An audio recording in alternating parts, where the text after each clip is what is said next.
नमस्कार प्यारे विद्यार्थियों। आज के इस वीडियो में हम पढ़ने वाले हैं कक्षा 10 की गणित की कार्यपुस्तिका की वर्कशीट संख्या 2, जो हमारी प्रश्नावली वास्तविक संख्याएं से संबंधित है। तो चलिए शुरू करते हैं। प्रश्न संख्या 1, संख्याओं 6 और 20 का अभाज्य गुणनखंड विधि से मैश होगा। तो 6 के अभाज्य गुणनखंड होते हैं 2 गुणा 3 और 20 के अभाज्य गुणनखंड होते हैं 2 गुणा 5। तो मैसे में हम जानते हैं कि दोनों संख्याओं के अभाज्य गुणनखंड में जो उभयनिष्ठ संख्या है वो हमारी मैसे होगा। तो इन दोनों में उभयनिष्ठ संख्या है 2, तो हमारा मैसे आ जाएगा 2। तो ऑप्शन ए। प्रश्न संख्या 2, पाई क्या है? परिमेय संख्या, अपरिमेय संख्या, पूर्ण संख्या, इनमें से कोई नहीं। तो हम जानते हैं कि पाई क्या है, एक अपरिमेय संख्या, क्योंकि हम इसको p बटा q के रूप में नहीं लिख सकते, इसलिए पाई क्या है, अपरिमेय संख्या। और पाई का जो मान होता है वो 22/7 होता है।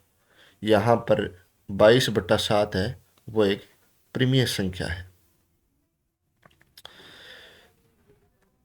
प्रश्न संख्या 3, निम्न में से कौन सी अपरिमेय संख्या नहीं है? तो इसको हल करते हैं। 64/81 का वर्गमूल, तो हल होकर आएगा 8/9। 64 का वर्गमूल 8 और 81 का वर्गमूल 9। 3 का हम वर्गमूल नहीं निकाल सकते।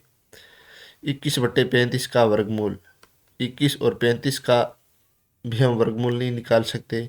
इसी प्रकार हम 2 और 3 का वर्गमूल भी ज्ञात नहीं कर सकते।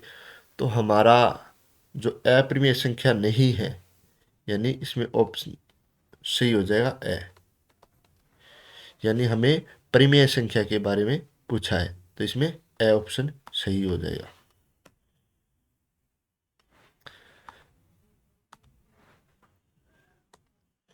प्रश्न संख्या 4, 5 माइनस √2 कौन सी संख्या है? तो हम जानते हैं कि 2 का वर्गमूल एक अपरिमेय संख्या है, और जब किसी पूर्ण संख्या में से अपरिमेय संख्या घटाते हैं तो हमें अपरिमेय संख्या ही प्राप्त होती है। तो इसमें छह ऑप्शन सही हो जाएगा, अपरिमेय संख्या।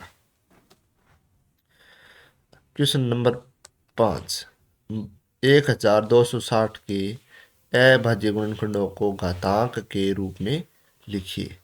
तो चलिए 1260 के अभाज्य गुणनखंड ज्ञात कर लेते हैं। तो सबसे पहले 1260 को लिखा। अब हम इसमें हमारी जो सबसे छोटी अभाज्य संख्या 2 है उसका भाग देंगे। तो 2 का भाग देंगे तो पूरा पूरा जाएगा और भाग फैलाएगा 630। फिर 630 में 2 का भाग देंगे तो पूरा पूरा भाग जाएगा और अपना भाग फैलाएगा 315। अब 315 में 2 का भाग देंगे तो भाग है पूरा पूरा नहीं जाएगा। तो 2 से अगली अभाज्य संख्या 3 का भाग देकर देखेंगे, तो 3 का भाग देंगे तो भाग फैलाएगा 105। 105 में 3 का भाग देंगे तो भाग फैलाएगा 35। अब 35 में 3 का भाग देंगे तो पूरा पूरा भाग नहीं जाएगा। अब अगली अभाज्य संख्या 5 का भाग देंगे तो 7 बार जाएगा, और 7 में 7 का भाग देंगे तो 1 बार। तो ये हमारी संख्या 1260 के अभाज्य गुणनखंड है। तो इनको घातांक रूप में लिखना है। तो 2 हमारे पास 2 बार आए, तो 2 की घात 2, गुणा 3 हमारे पास 2 बार आया है तो 3 की घात 2, गुणा 5 एक बार आया है तो 5 की घात 1, और 7 एक बार आया है तो 7 की घात 1। प्रश्न संख्या 6, संख्याओं 55 व 88 का लय से ज्ञात कीजिए। तो 55 के अभाज्य गुणनखंड होंगे 5 गुणा 11 और 88 के अभाज्य गुणनखंड होंगे 2 गुणा 2 गुणा 2 गुणा 11। तो अब इनका एलसीएम ज्ञात करना है। तो एलसीएम ज्ञात करने के लिए हम जानते हैं कि हमारे जो अभाज्य गुणनखंड है उसमें हमारी जो अभाज्य संख्या प्राप्त हुई है तो उनमें से जो अधिकतम बार प्राप्त हुई है वो संख्याएं हम गुणनफल के रूप में लिखेंगे। तो यहाँ हमारी 2 है वो अधिकतम 3 बार आई है तो इन्हें 3 बार लिख लेंगे। अभाज्य संख्या 5 एक बार प्राप्त हुई है तो 5 को लिख लेंगे और 11 दोनों में एक एक बार प्राप्त हुई है तो 11 को लिख लेंगे। 2 का 2 के साथ गुणा, 4 4 का 2 के साथ गुणा, 8 8 का 5 के साथ गुणा 40 और 40 का 11 के साथ गुणा 440। तो हमारी संख्याओं 55 व 88 का लय से 440 प्राप्त हुआ।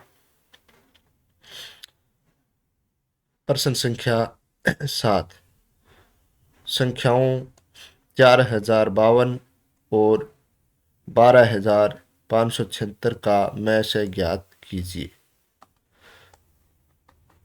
तो चलिए दोनों संख्याओं के अभाज्य गुणनखंड कर लेते हैं। 4056 के 4052 के और 12576 की।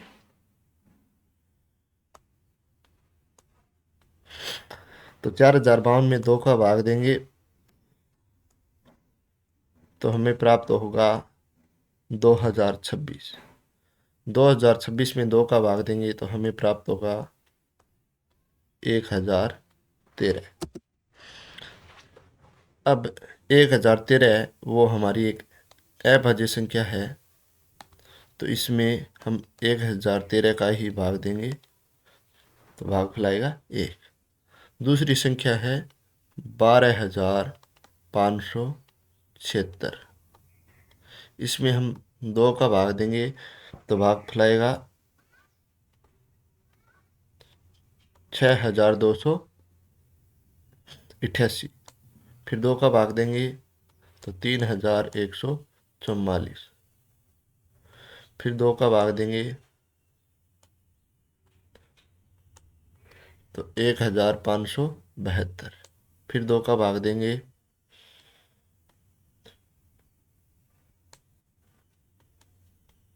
7886। फिर 2 का भाग देंगे 393। 393 में 2 का भाग जाएगा नहीं तो अगली संख्या 3 का भाग देंगे तो आएगा 131। 131 भी एक अभाज्य संख्या है तो इसमें हम 131 का भाग देंगे तो भागफल आएगा 1। तो चलिए इनके अभाज्य गुणनखंड लिख लेते हैं। तो 4052 के अभाज्य गुणनखंड होंगे 2 गुणा 2 गुणा 1013। 12576 के अभाज्य गुणनखंड होंगे 2 गुणा 2 गुणा 2 गुणा 2 गुणा 2 यानी 5 बार 2 फिर गुणा 3 गुणा 131। अब इनका हमें एचसीएफ ज्ञात करना है। तो हम जानते हैं कि जब दो संख्याओं का हम एचसीएफ ज्ञात करते हैं तो दोनों के अभाज्य गुणनखंड में जो उभयनिष्ठ संख्या होती है उन्हें हम लेते हैं। तो इन दोनों संख्याओं के अभाज्य गुणनखंड में उभयनिष्ठ संख्या एक ये रही, 2 और दूसरी ये रही 2। तो एचसीएफ होगा 2 गुणा 2 और 2 का 2 के साथ गुणा किया 4।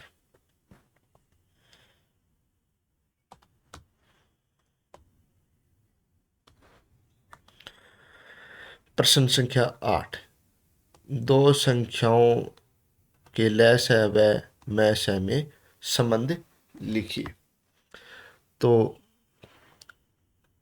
वर्कशीट संख्या 1 के समरणीय बिंदुओं में हमने पढ़ा था कि दो संख्याओं का लैस है और उनके मैस है का गुणनफल दोनों संख्याओं के गुणनफल के बराबर होता है। तो लैस है और मैस में क्या संबंध है कि लैस है का मैस के साथ गुणा दोनों संख्याओं के गुणनफल के बराबर होता है। प्रश्न संख्या 9, संख्या 24 और 72 का लैस ज्ञात करें। तो 24 के अभाज्य गुणनखंड होंगे 2 गुणा 2 गुणा 2 गुणा 3 और 72 के अभाज्य गुणनखंड होंगे 2 गुणा 2 गुणा 2 गुणा 3 गुणा 3। अब इनका एलसीएम ज्ञात करना है। तो इनके अभाज्य गुणनखंड में जो अभाज्य संख्या अधिकतम बार आई है उनको हम लेंगे। तो देखिए यहाँ पर 2 अधिकतम 3 बार आया है और इसके अभाज्य गुणनखंड में भी 2 है, वो अधिकतम 3 बार आया है। तो 2 को 3 बार हम गुणनफल के रूप में लेंगे। अब इसके 24 के अभाज्य गुणनखंड में 3 है, वो 1 बार आया है और 72 के अभाज्य गुणनखंड में 3 2 बार आए हैं। तो हम इनको लेंगे। 72 के अभाज्य गुणनखंड में जो 3 है इनको लेंगे, 3 गुणा 3। तो 2 का 2 के साथ गुणा किया 4, 4 का 2 के साथ गुणा किया 8, 8 का 3 के साथ गुणा किया 24 और 24 का 3 के साथ गुणा किया 72। तो 24 और 72 का लैस है 72 आया है।